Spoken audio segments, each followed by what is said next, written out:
KPBS On Demand is supported by Splatero, helping homeowners pay for home improvements by offering streamlined access to your home's equity with no additional monthly payments or new debt. Splatero provides a lump sum payment in exchange for a share of your home's future value. Pre-qualification available at splatero.com.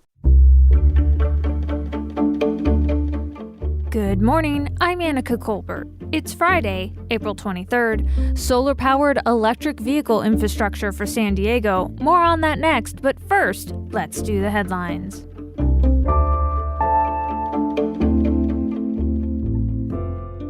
The University of California and Cal State University officials say all students and staff who come back to campus in the fall must be vaccinated. That's once the Food and Drug Administration officially approves COVID-19 vaccines. The UC and CSU systems are the largest school systems nationwide to announce such a mandate. The FDA doesn't have a date yet for when they officially approve any vaccines. The first female recruits to train in San Diego officially become Marines today. This first class will graduate on May 6th before a small group of family and friends. But the future of female recruits in San Diego is still uncertain, as this class was a pilot project. Congress gave Marines until 2028 to integrate the West Coast boot camp. An alumna of the Scripps Institution of Oceanography, Megan MacArthur, blasted off into space at about 3 this morning from the Kennedy Space Center in Florida. She's part of the NASA SpaceX Crew 2 mission. They're headed to the International Space Station, where they'll stay for the next 6 months. From KPBS, you're listening to San Diego News Now. Stay with me for more of the local news you need.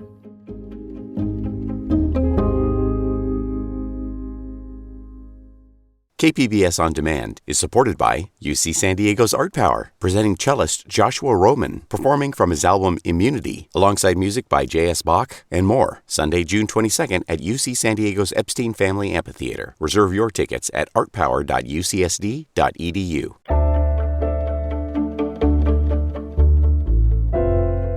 San Diego Mayor Todd Gloria unveiled a new pilot program on Thursday that will use solar power to charge electric vehicles in the city. KPBS's Alexandra Rangel has more on the charging stations.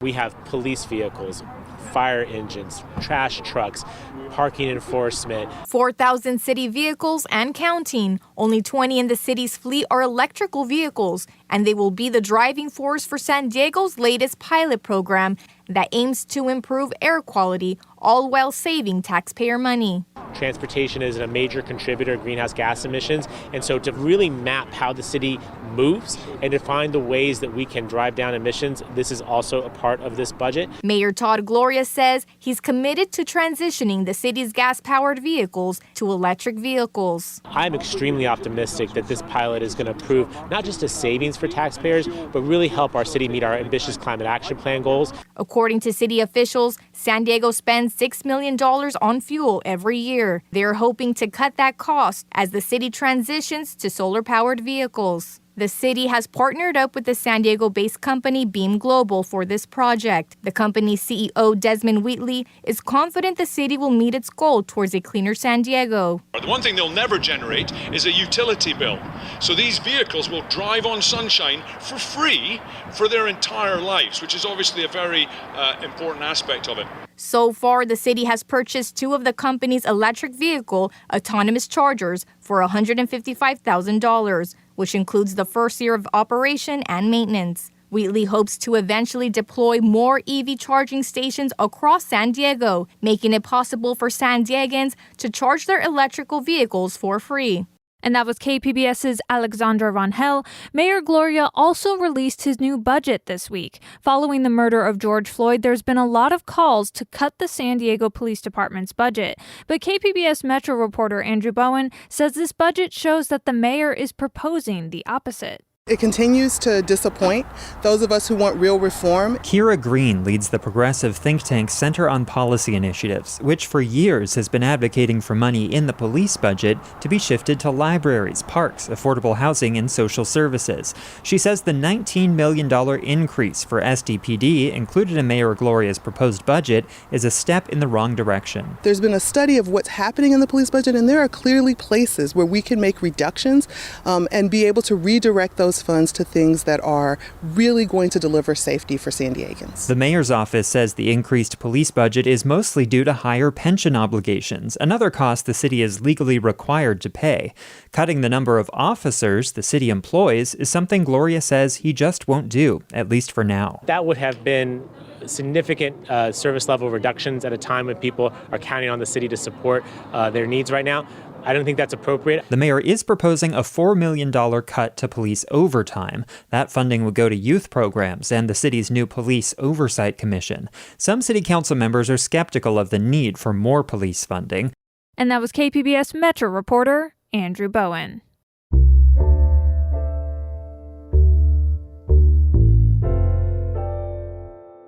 12% of all of San Diego County's child care providers closed down during the pandemic. The Child Care Providers Union says California needs to step in to make sure that child care is available for everyone, not just the fortunate few. KPBS's Christina Kim has more. Are you with us? Yeah! Are you with us, California? Yeah! Local child care providers say more state dollars are needed to ensure that California's youngest and most vulnerable people are cared for. Johanna Puno Hester, vice chair of the Child Care Providers United Union, says everyone who needs child care should get it. We need structural change to ensure every family has access to quality, affordable child care. We need to get rid of every child care desert here in California. Child care deserts are areas where the demand for child care is greater than the number of providers. More than half of all Californians lived in a child care desert before the pandemic.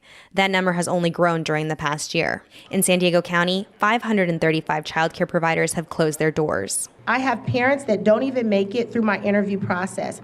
I have to turn them away because our program is currently full. Shantae Brown is a San Diego child care provider near College area. She says families will continue to live in poverty unless there's a real push to end child care deserts in places like East County and South Bay. I believe that people won't be able to go to work. I believe people won't be able to further their education. And I also believe that children will suffer. That's what will happen at the bottom line. Earlier this week, Child Care Providers United, which represents 40,000 child providers in California, reached an agreement with Governor Gavin Newsom for $25 million to expand child care capacity. This includes fee waivers and helping shuttered providers reopen. Union leaders and child care providers say they are grateful for this investment, but want to see a continued commitment to building an equitable child care system. And that was KPBS racial justice reporter Christina Kim. It's been less than 2 weeks since San Diego Unified began modified in-person instruction. But some schools are already seeing more students than the teachers union and school district agreed could attend in person. KPBS education reporter Joe Hong has more. Since that agreement was made, the National Centers for Disease Control and Prevention announced that students are safe with 3 feet of distancing, which means class sizes could be larger. Union President Keisha Borden says renegotiating the agreement would take too long and hinted that it might mean the district will have to reduce the number of in-person instruction days. It wasn't just SDEA saying this must be the distancing. This was an agreement between the teachers and the district. Rebecca Feeling-Miller is a public health professor at UC San Diego. She backed the CDC's recommendation, saying more students can be in classrooms as long as ventilation and other safety protocols are in place. Making sure students are masking, making sure as many teachers are vaccinated as possible, and making that accessible, opening doors and windows, everything, good hand hygiene, everything that they should be doing already at 5 feet is exactly what they should be doing at 3 feet. District officials are exploring other alternatives. School board president Richard Barrera said some teachers have moved their classrooms to larger spaces on campus or are rotating students through the overflow rooms. And that was KPBS education reporter Joe Hong.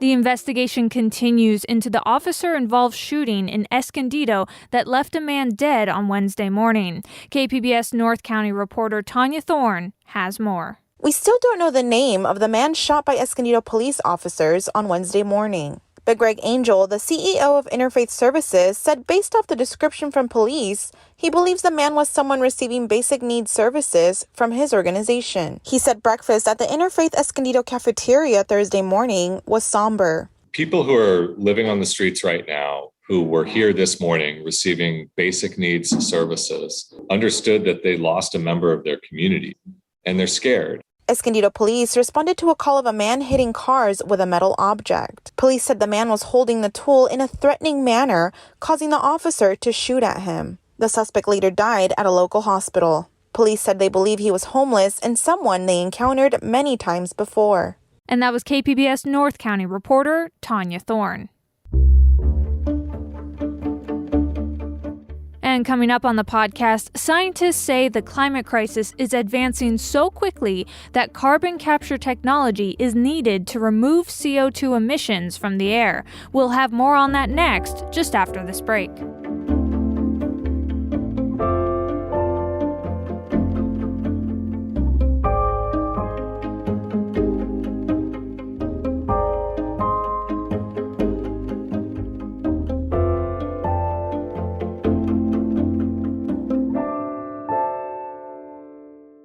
KPBS On Demand is supported by Latino Legacy Foundation, presenting their Storyteller series, Reach for the Stars with Ellen Ochoa, the first Latina astronaut, former NASA director, and San Diego native, Sunday, June 29th. More at latinolegacyfoundation.org.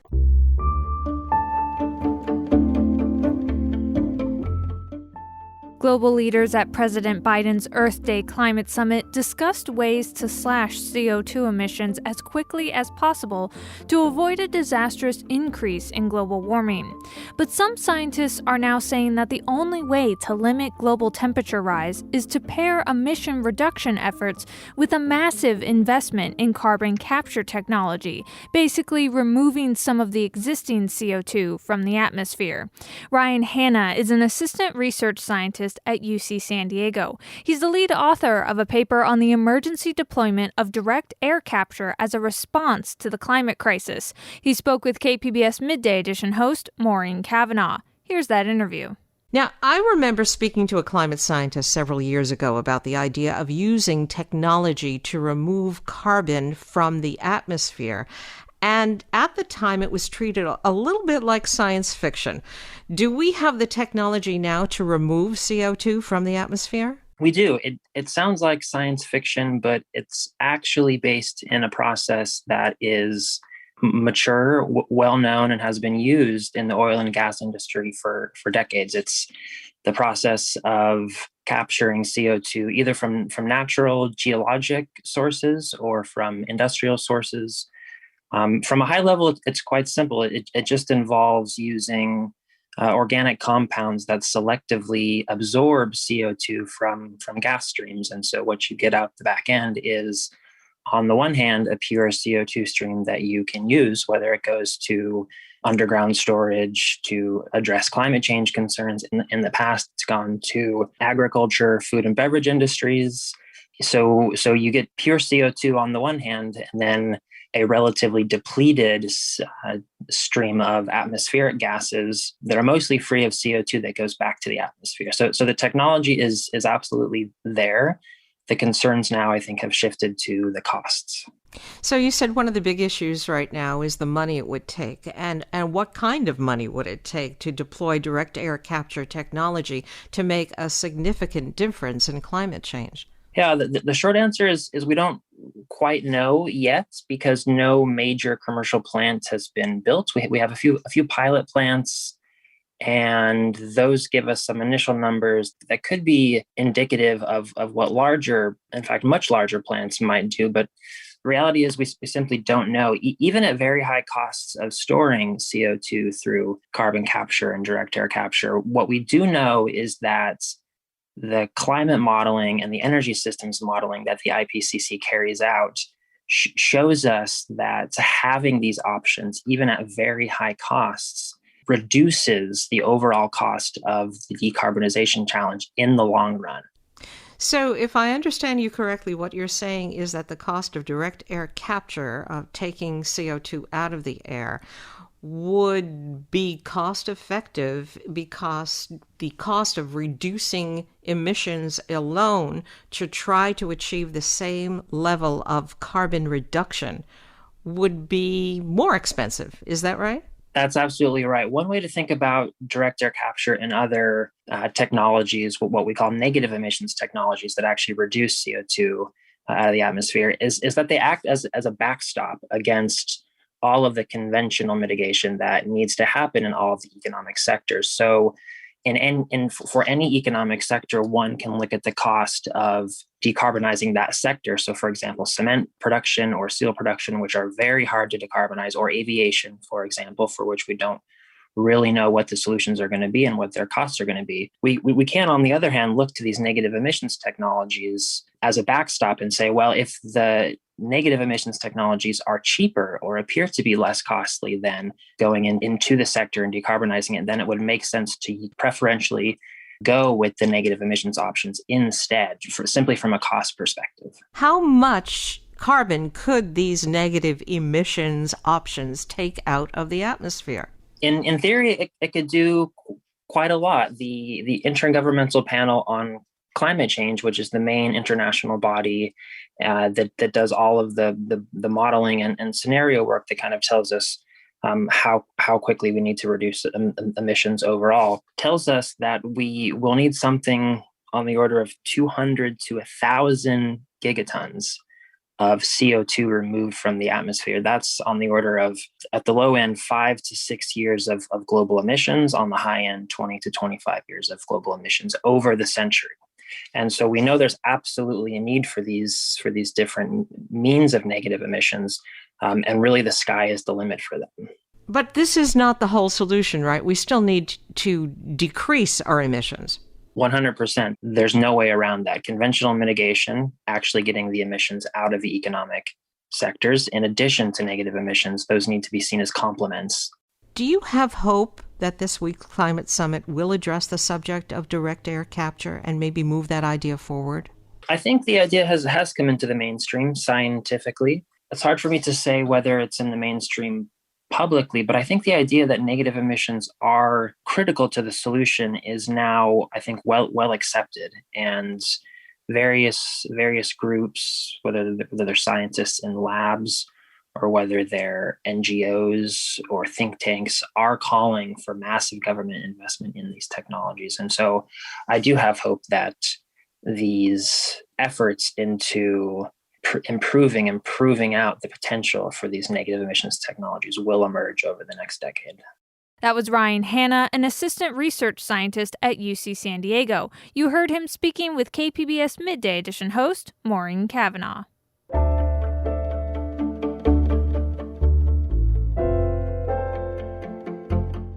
And for our art segment today, the Academy Awards will be this Sunday. KPBS film critic Beth Accomando has composed her own list of 2020's best films. Here's Beth.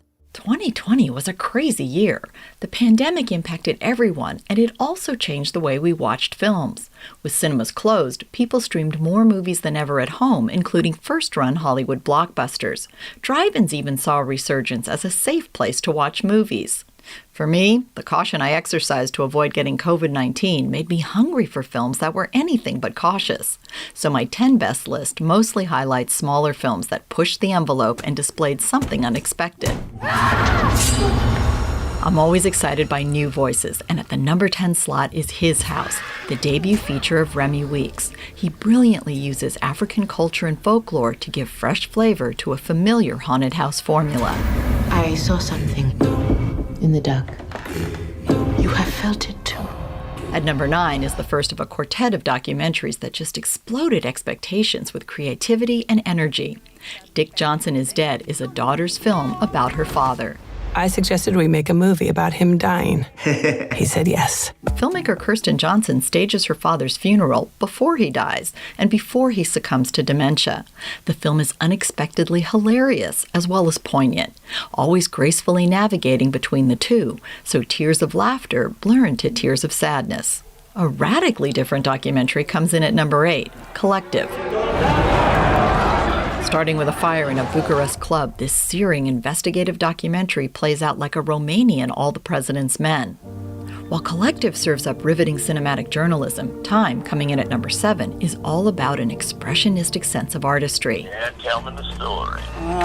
We got a few more hours for the judge supposed to issue a ruling. He said 2 days, so today is day 2. Filmmaker Garrett Bradley makes thoughtful, beautiful, and provocative choices as she pleads for a more compassionate legal system. As the title implies, time is a key element, and Bradley creates an ebb and flow that's exquisite. The final documentary on my list is The Truffle Hunters at number 6. This is a film in which simplicity and minimalism become sublime as we look at a dying breed of men and their dogs who hunt for truffles in Italy. The next 2 films are from debuting filmmakers who display intoxicating talent. Are you happy, or are you pretending to be happy? At number 5, Carlos Mirabella Davis's Swallow plays out like a Hitchcock thriller in which a woman feels trapped in her elegant home and decides to swallow objects as her only means of controlling her life. Not a hair is out of place, and the production design is rendered in terrifying perfection.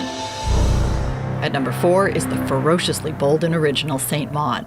From its opening score and fevered images, Saint Maud announces itself as an audaciously unsettling look at the dangerous intersection of madness and religion. Lord forgives that which is said in anger. The most mainstream film on my list is Ma Rainey's Black Bottom at number 3. It won this spot almost exclusively on the jaw-dropping performance of an unrecognizable Viola Davis as the title character. Director George C. Wolfe adapts August Wilson's period play with vigor to remind us that the past is not some creaky old thing to be viewed through sepia-tone nostalgia. Wolfe makes us feel the heat and sweat of a past that informs the present. At number 2 is... I'm thinking of ending things. Huh? What? Did you say something? I don't think so. Charlie Kaufman's deliciously baffling film refuses to explain anything. Kaufman's puzzle box requires you spend time examining it. In our culture of instant gratification, it's nice to have something to savor long after it's been consumed. And my favorite film of 2020 is Brandon Cronenberg's relentless and disturbing Possessor Uncut. It manages to be both cerebral and visceral. Cronenberg's father, David, once told me in an interview that he's not interested in comfortable cinema. Neither is his son. And while I sit at home trying to stay safe from a pandemic, neither am I. Beth Accomando, KPBS News. You can find information about where to watch the films on Beth's top 10 list on her Cinema Junkie blog at kpbs.org. The Academy Awards will be televised this Sunday at 5 p.m. on ABC.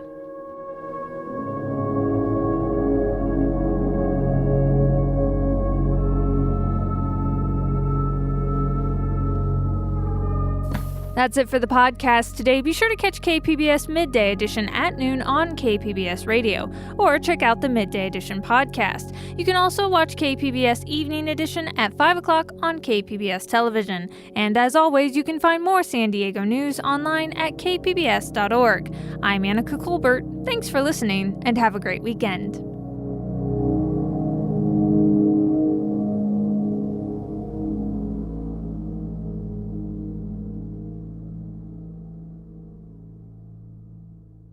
KPBS On Demand is supported by UC San Diego's Art Power, presenting cellist Joshua Roman, performing from his album Immunity, alongside music by J.S. Bach and more, Sunday, June 22nd at UC San Diego's Epstein Family Amphitheater. Reserve your tickets at artpower.ucsd.edu.